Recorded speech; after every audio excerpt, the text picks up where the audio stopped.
Olá, sejam muito bem-vindos a mais um vídeo do estudo Visão Comparativa dos Evangelhos.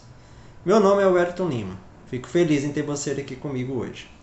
Vamos continuar falando sobre a cura do paralítico que aconteceu em Cafarnaum. Que este estudo lhe abençoe. O que estará aqui tratado está registrado em Marcos, capítulo 2, versículos 1 a 12. Nós vimos no vídeo anterior o que foi relatado desse assunto em Mateus, capítulo 9, versículos 1 a 8. E no próximo vídeo nós vamos ver o que Lucas nos mostra a esse respeito. Então vamos lá? Marcos, capítulo 2, versículo 1. Dias depois, Jesus entrou outra vez em Cafarnaum e ouviu-se que estava em casa. Dias depois. O número de dias não é conhecido. Jesus provavelmente permaneceu tempo suficiente no deserto para curar os doentes que foram trazidos a ele e para dar instruções a multidões que assistiram à sua pregação, conforme o versículo anterior do Evangelho de Marcos, a saber, Marcos capítulo 1, versículo 45, onde está registrado: Jesus já não podia entrar publicamente na cidade. Em vez disso, ficava do lado de fora em lugares desertos, e pessoas de todas as partes vinham até ele. Assim como Jesus viola as sensibilidades religiosas de sua época ao tocar um leproso, como vimos em Marcos, capítulo 1, versículo 41, onde está registrado: Jesus, movido de compaixão, estendeu a mão, tocou ao leproso e disse: quero ser limpo. E também reivindica mais autoridade do que um rabino normal ousaria aceitar, como visto em Marcos, capítulo 1, versículo 27. Que novo ensinamento com autoridade! E assim como a narrativa de Marcos desafia a religião judaica, começando com um endemoniado em uma casa de estudo e oração, conforme relatado em Marcos, capítulo 1, versículo 23, e logo apareceu na sinagoga deles um homem com espírito imundo, o papel de Jesus nessa passagem desafia as categorias teológicas do estabelecimento religioso de sua cultura. E ouviu-se que estava em casa. Jesus entrou na cidade sem dúvida em particular, mas o fato de estar lá era logo conhecido, e sua popularidade se tornou tão grande que multidões comprimiram-se para ouvi-lo. Versículo 2. Juntaram-se tantos que nem mesmo perto da porta cabiam, e ele lhes falava a palavra. Nem mesmo perto da porta. No terreiro ou quintal diante da porta. Eles não podiam chegar perto o suficiente para ouvi-lo. Ele lhes falava a palavra de Deus, a revelação ou doutrina que ele veio entregar, chamada a palavra e a palavra de Deus, porque foi falada ou revelada por Deus. O livro de Marcos é um grande registro das obras de Jesus, mas o que Cristo disse também não é esquecido. O autor descreve que, como um mestre, anunciavas a palavra, a mensagem da chegada do reino. Versículo 3. E vieram uns que traziam um paralítico carregado por quatro. 4 homens, um em cada canto da esteira ou leito em que estava deitado. A desgraça desse homem fez com que tivesse de transportá-lo dessa maneira, e mostra o estado de sofrimento da vida humana. Foi uma demonstração de bondade dos que assim transportavam, e ensina a compaixão que deveria existir no homem para com seus semelhantes que têm dificuldades. A fé firme e verdadeira é capaz de trabalhar de diversas maneiras, porém será aceita e aprovada por Jesus Cristo. Versículo 4. Como não podiam trazer até ele por causa da multidão, descobriram o telhado onde ele estava, fizeram um buraco e baixaram por ele o leito que jazia o paralítico. Por causa da multidão. Jesus provavelmente estava na grande área aberta ou no corredor no centro da casa. As pessoas lotaram a área e bloquearam a porta, e assim ninguém conseguia ter acesso a ele.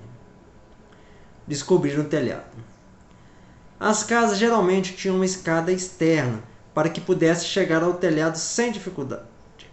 As casas no Oriente eram geralmente feitas de telhado plano, para que os habitantes pudessem aproveitar para tomar ar. Esses telhados também são protegidos com ameias ao redor, para impedir que as pessoas caíssem. e tem um alçapão pela qual descem para dentro da casa. Essa porta, ao que parece, era muito estreita para passar o homem doente em seu leito. Então eles descobriram o telhado, removeram uma parte das telhas e, tendo-as quebrado, retirado as ripas ou madeira a qual as telhas estavam presas, eles tiveram espaço para descer o homem aflito, embora isso causasse uma bagunça e provavelmente deixasse os escavadores responsáveis por cobrir os reparos subsequentes.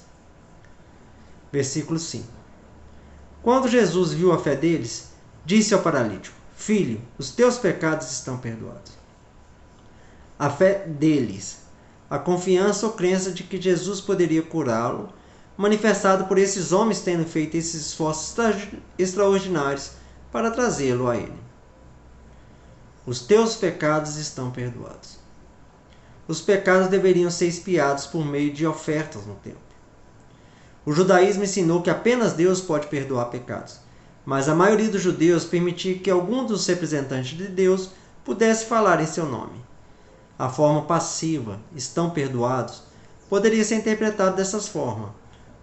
Os professores judeus costumavam usar a forma passiva para descrever a atividade de Deus. Mas Jesus não era um sacerdote. Ninguém ouvia oferecido sacrifício. E os escribas não tinham ouvido nenhuma base para o pronunciamento de perdão, nem mesmo uma indicação clara de arrependimento. Versículo 6. E estavam ali sentados alguns escribas, que pensavam com seus corações. Escribas.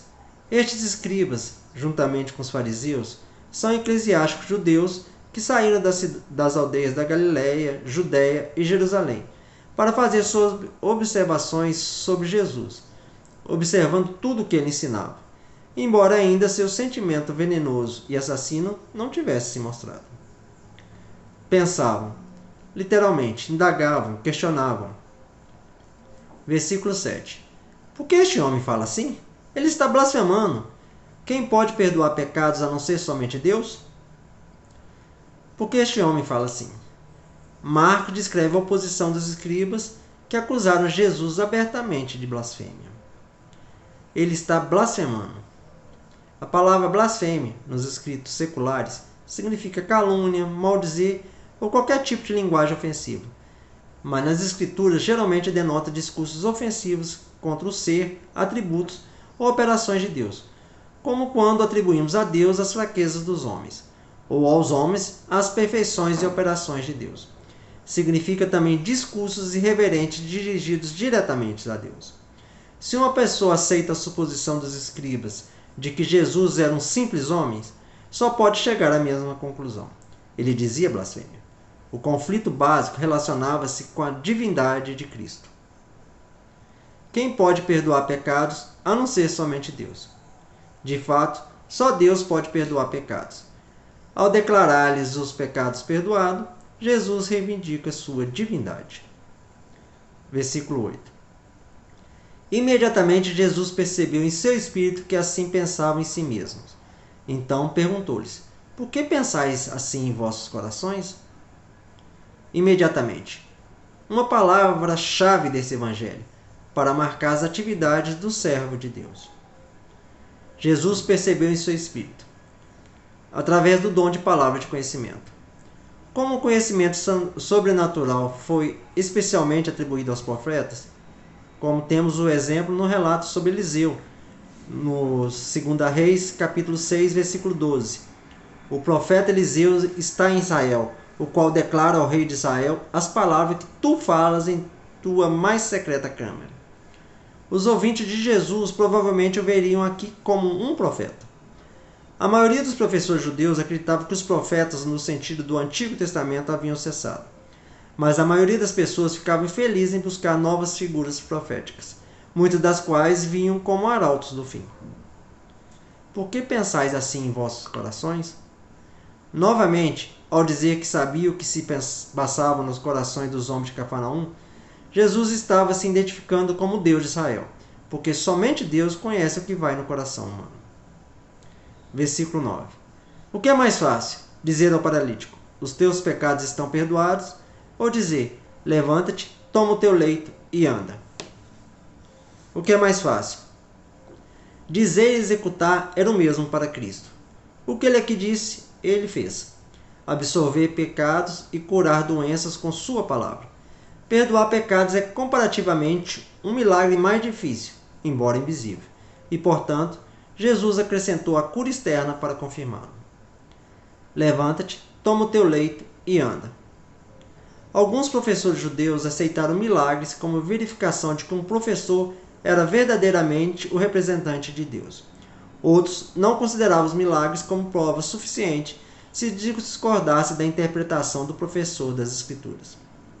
Os mestres judeus sabiam que somente Deus poderia perdoar, no dia da expiação, em resposta ao sacrifício.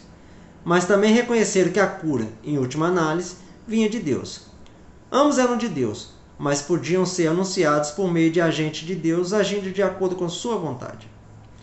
Joséfo nos mostra que alguns falsos profetas na era de Jesus prometeram fazer milagres, mas na verdade falharam em fazê-los. Alguns dos críticos de Jesus podem tê-lo colocado nesta categoria. Seu ato diante dessas testemunhas, entretanto, deveriam tê-las desafiado a repensar esse caso. Versículo 10.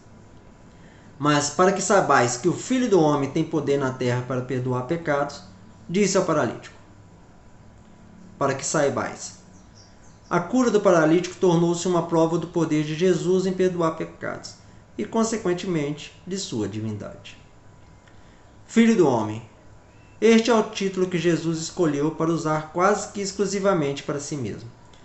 Seus antecedentes se encontram em Daniel, capítulo 7, versículo 13, onde está registrado: Eu estava vendo em minhas visões de noite, e eis que estavam vindo nas nuvens dos céus como um filho do homem, e ele chegou até o ancião de dias, e o fizeram chegar diante dele.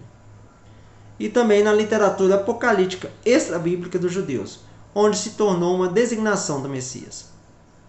Poder. A palavra grega significa autoridade. Versículo 11. A ti eu digo, levanta-te, toma o teu leito e vai para a tua casa. Levanta-te, toma o teu leito e vai. Para provar a perfeição da cura. A cura das enfermidades era também uma figura do perdão dos pecados, porque o pecado é a enfermidade da alma. Quando o pecado é perdoado, essa enfermidade é curada. Quando vemos a obra que o Senhor Jesus Cristo faz ao curar o corpo e a alma das pessoas, devemos reconhecer que jamais vimos algo igual. Versículo 12. E logo ele se levantou, tomou o leito e saiu na presença de todos, de tal maneira que todos ficaram admirados e glorificaram a Deus, dizendo: Nunca vimos algo assim. E logo ele se levantou.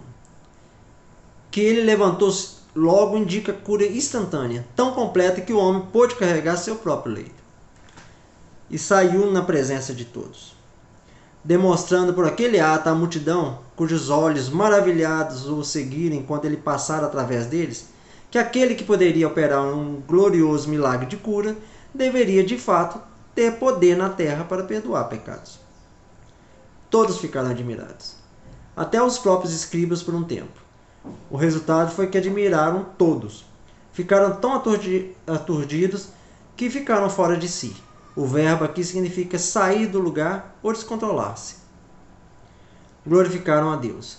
A reação da multidão demonstrou que todos entenderam a importância do milagre de Jesus. Porém, o que Cristo sempre buscava era que as pessoas tivessem uma fé que transformasse suas vidas, não a adoração momentânea do povo. Nunca vimos algo assim, referindo-se tanto aos milagres realizados quanto ao perdão dos pecados pronunciado por Jesus. O que chama a atenção aqui? Jesus viu a fé deles, a do homem e a dos seus amigos, embora eles mesmos nada tenham falado. A condição miserável do paralítico, implorando com uma voz muito mais eloquente que todas as línguas. Assim, não foi somente a fé do paralítico que impressionou Jesus, mas a fé de seus amigos. Jesus respondeu à fé deles e curou o homem. Para melhor ou para pior, nossa fé afeta outras pessoas. Não podemos fazer de outra pessoa um cristão, mas podemos fazer muito por meio de nossas palavras, ações e amor para dar a ela a chance de responder. Devemos procurar a oportunidade de trazer nossos amigos ao Cristo vivo. Que este estudo lhe tenha abençoado. Nos vemos no próximo estudo. Até lá. Tchau.